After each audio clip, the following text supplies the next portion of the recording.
Hi guys, welcome back to my channel Mechanical Engineering Made Easy with Neha Mishra, because it is actually easy.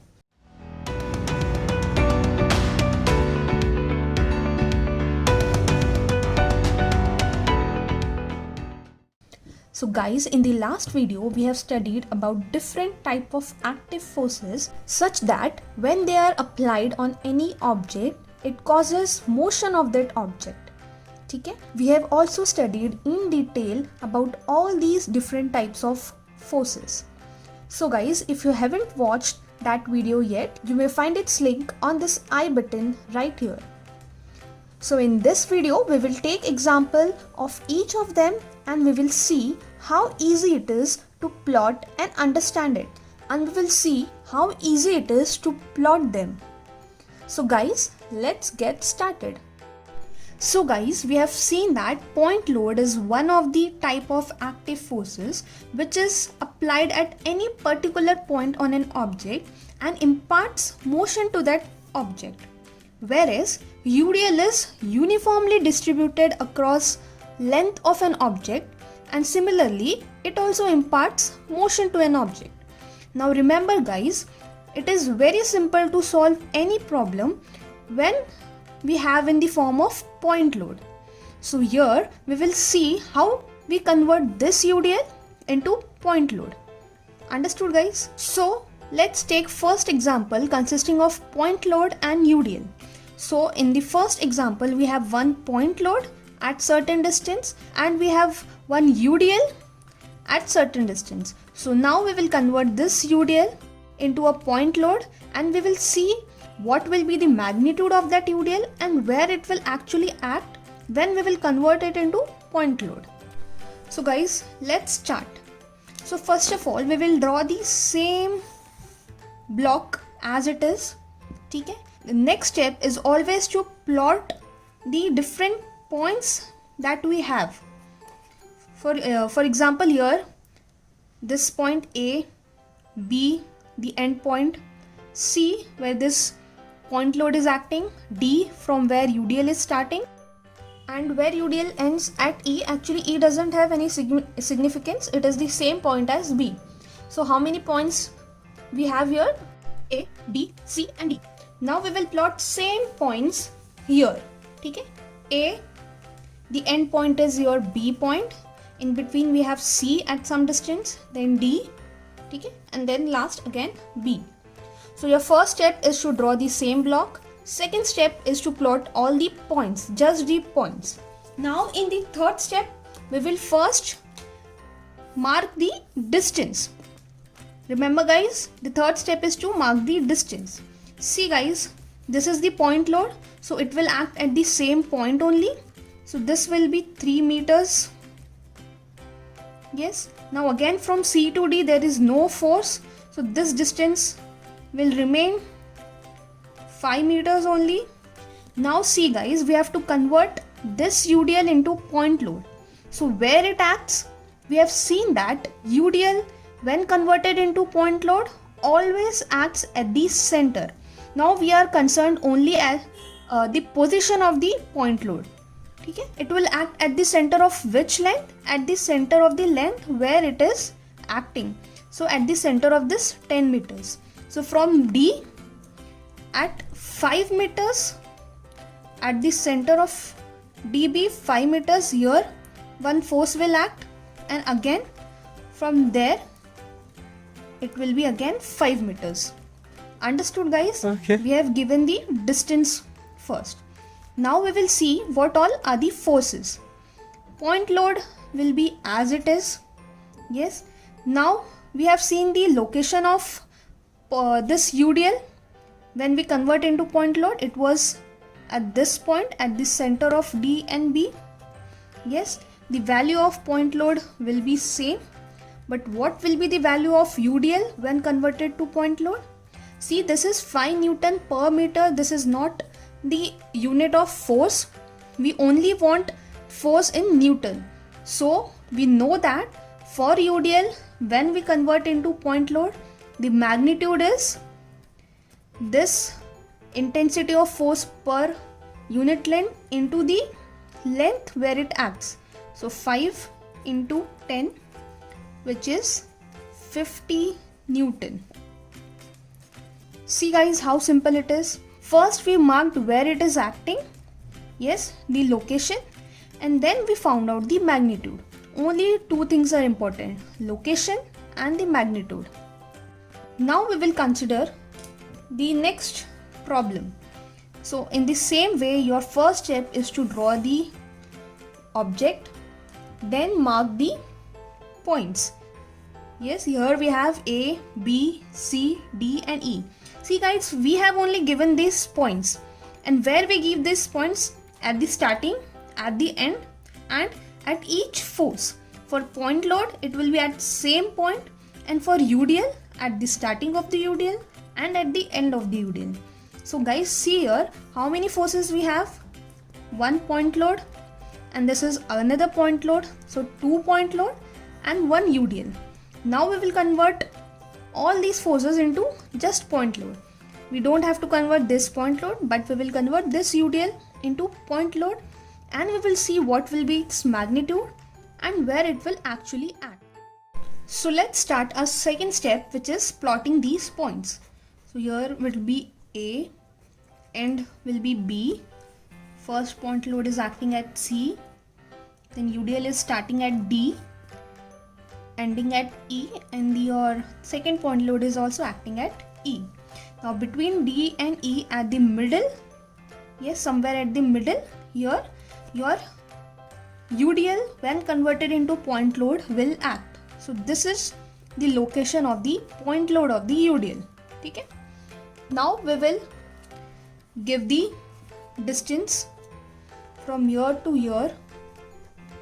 It is 2 meter. See, since point load will act here only, it won't change its position, so it will be 2 meter. Again C to D, there is no force, same 2 meters. Now see, your UDL force will act in between D and E. So somewhere in between D and E, we will have here as 3.5 meters, and again from this point to this point 3.5 meters, and from E to B again you have 3 meters. See guys how simple it is. Before D we had same markings, and after E also we have same marking, but only difference here is from D to E we have taken a middle point such that where point load of the UDL will act. Now that we have given the distance, let's mark the forces. So see, first point load, when we come from A, the very first force is the point load acting at C. So it will be same 5 Newton. Its location will be same. Now this UDL, when we convert into point load, it will act at the center whose location we have marked. Yes, but what about the magnitude? We know the magnitude is the intensity of force per unit meter multiplied by the length across which it is acting. So 2 into 7, which is 14 Newton. Okay? Again at point E, one point load is acting. So we will plot that point load as it is with its magnitude as 6 Newton. See guys, we have seen here how we have converted active forces such as UDL into point load. See guys, it is very easy to solve any problem with point load. So we are learning how to convert UDL and UVL into point load such that our problem becomes very easy. The only important point you must remember is the location of UDL and the magnitude of UDL. Once you know this, your problem becomes very simple. So guys, now let us take another example consisting of point load and UVL, which is uniformly varying load. So guys, we have just learned how to convert uniformly distributed load into point load. Now in this example, we will see how to convert uniformly varying load into point load. Okay, so for that, let's start with our first problem. So see guys, here we have one uniformly varying load between C to D and one point load acting at point B. Okay? So now here also, as we did earlier, the very first step is to draw the block. Okay, and the next step is to mark these points. Now see guys, from where these points come, see if at all it is not given in the question also, you first mark these points. And how to mark these points? See, first you have to mark at the starting of the rod, at the end of the rod, and all those points where your force is acting. So this is the start of UVL, end of UVL, and since this point load is acting at the end, so we did not mark it with different point. If at all this 15 Newton was somewhere here, we had to give it as E. Understood guys? Now we will mark same points over this block. So here it is A, at the end it is B, somewhere here it is C, and somewhere here it is D. So here also our very next step is to mark the distance. So guys, between A to C there is no force, so we will mark it as it is 2 meters. Now see guys, from C to D we have UVL, and now since we have to convert this UVL into point load, where it will act, that is very important. So we have studied that for UVL, when we convert it into point load, it will act at h/3 from this 90-degree point. So here this is the 90 degree. So from here h/3, and what is h? The length across which it is acting. So for this case your h is 6. And how much is 6/3? 2. So from D till 2 meters here, from D to 2 meters, at this very point, magnitude of UVL converted into point load will act. Understood guys? So from D to 2 meters on the left side, your point load of UVL will act. So guys, from here to here it is 2 meter. So how much will be this distance? Your total is 6 meters. From here to this point is 2 meters. So obviously your this distance will be 4 meters. Understood guys? Very simple it is. Just find out h/3 distance. H is nothing but this complete distance where it acts, 6/3, 2. From this 90-degree point, mark 2 and just subtract from the total distance to this another end. Understood? Again from D to B there is no force, so we will mark it as it is, 3 meters. See guys, you can cross check the total length. It should be always same. See, from here it is 6 plus 8 plus 3 is 11. Okay? Again here if you check 2, 4, 6, 8 and 11. So it is correct. Now our next step is to plot the forces. So when you convert this UVL into point load, we have recognized its location. Yes, we have found out its location, but the next important thing is what will be its magnitude. We have seen that for UVL, what is the magnitude when converted into point load? It is nothing but half into base into height. This is what height is, what? The intensity of force per unit length of the last force. So how much it is? 30. This is the total height of this triangle. This is 30. So this comes to be 90 newtons. Understood guys how simple it is? First we found out its location, h/3 from this 90 degree, and then while plotting its magnitude, we just have to do half into base into height. Now next force is this point load. So we will plot this point load as it is. So now we have 2 point loads. We have converted this UVL into point load and one the original one. Understood guys how to convert UVL into point load? Now let us take one more example. So here also guys, the very first step is to draw the block on which all the forces are acting. Your next step is to plot the points. Yes, starting from A, here it is B, C, D and E. Now next step is to mark the distance. From A to C, no force is acting, so it will be as it is. From C to D, again no force is acting, so as it is. Now from D to E, we have a UVL force. So when we convert into point load, we have to find its location first. So where it will be, guys? Very simple. H by 3 from the 90 degree of this triangle. See guys, this is very important. Always note this. It has to be H by 3 from this 90 degree, not from this corner. It has to be from this 90 degree point. If you will take it from here, it will be wrong. Okay, your problem will be wrong. So always remember this. It is very simple. H by 3 from this 90 degree. So from point D, at distance H by 3, your point load of UVL will act. So how much is H by 3 value? Yes, your H is how much? First of all, it is the length across which your UVL is acting. So in this case, your H is 9 meters and H by 3, 9 by 3 is how much?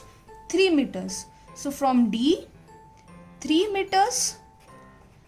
Okay, from D at 3 meters, okay, your point load of UVL will act. So from D to this point, it is 3. So from here to E, how much it will be? Your D to E total is 9. From here, D to this point is 3. So obviously from this point till the E point, it is 6 meters.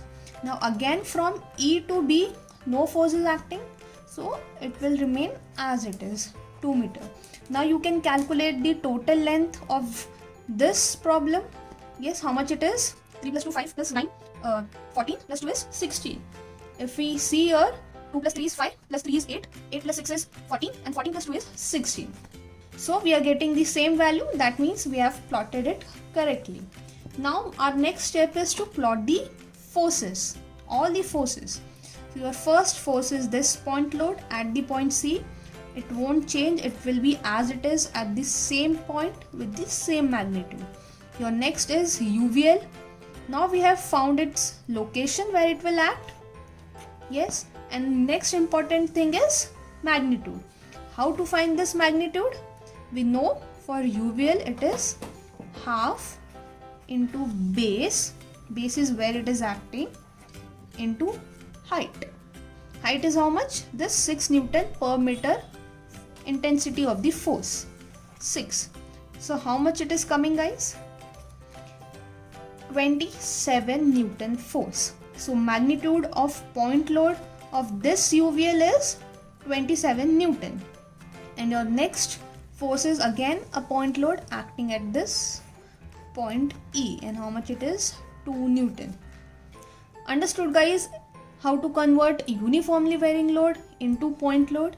It is also very simple. Only 2 things are very important which you have to pay attention. First is the location. For UVL, it is H by 3 from this 90 degree. And second is the magnitude, which is nothing but half into base into height. Understood, guys? Now guys, let us take one example consisting of all these 3 type of forces, that is point load, UDL load and UVL load. So guys, in this problem, we have combination of all the active forces.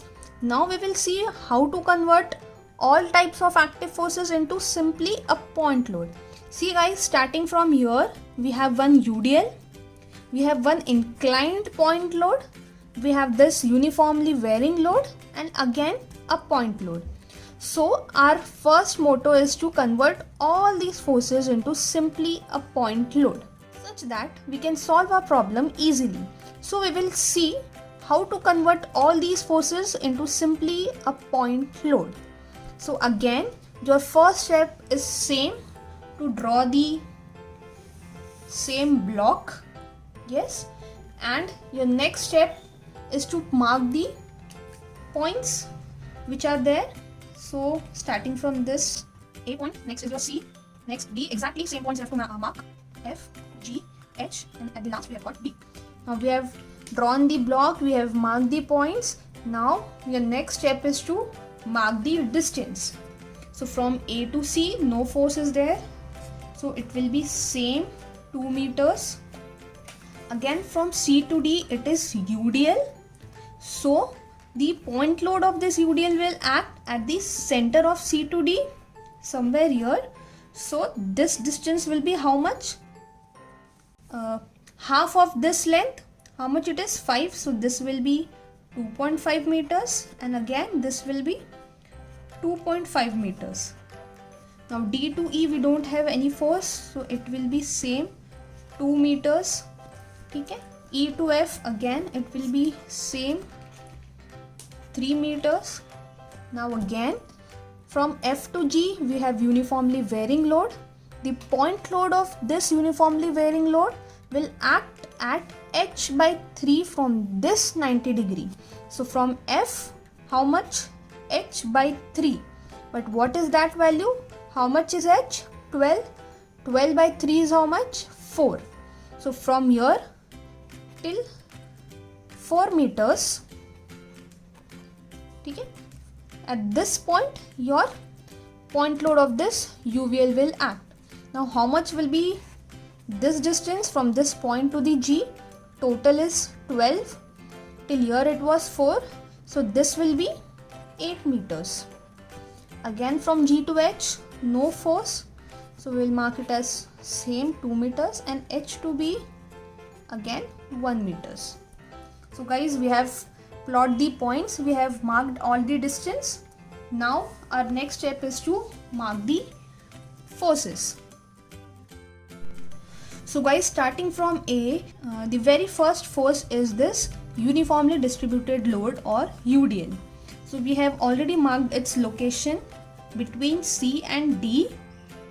Okay? And what is the next most important thing? Its magnitude. What it will be? 6 into the distance where it is acting. So 6 into 5, how much it is? 30 Newton. Okay. So, next force is this inclined point load. See guys, what you can do is you can find the components of this force. Instead of drawing this inclined point load, you can draw this. You can draw its component at the same point. Now see guys, where these components are actually acting at the same point where the arrow of this initial force was acting. See, this inclined force was acting here, so its component will also act here. The arrow of both these forces will also act here only. So this force will actually be acting here, and this force will act over here. Understood guys? So what we have done, we have just converted this inclined force into two components, horizontal and vertical. Okay? So value of this force will be how much? This component will be 5 sine 30. How to take components, I have already made a video. If you want to learn this, you can find its link on the I button. So this will be 5 sine 30, whereas your horizontal component will be 5 cos 30. Okay guys, so our next force is this UVL, uniformly varying load. We have already found its location. Now we have to find its magnitude. How much it is? Half into base, which is 6, into height into 24. So it is 144 Newton. Okay? Again, at the last we have this point load at point H. It will remain at the same position since it is the point load. So see guys, how simple it is to convert UDL or UVL into a simple point load. Okay? Up till now we have studied what are the different types of active forces and how to convert all of these active forces into a simple point load. Now guys, we will study what are the different types of reactive forces and learn about their basic concepts. ये green pen नहीं है. So guys, between A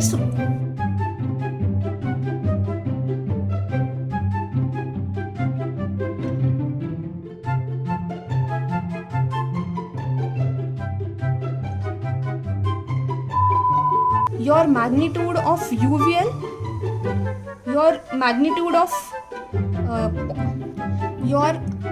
magnitude of the point load converted, your magnitude of point load. अरे कहना क्या चाहते हो? तुमसे ना हो पाएगा. So if you have gained any knowledge through this video, do subscribe, like, share and comment for more such videos. Thank you.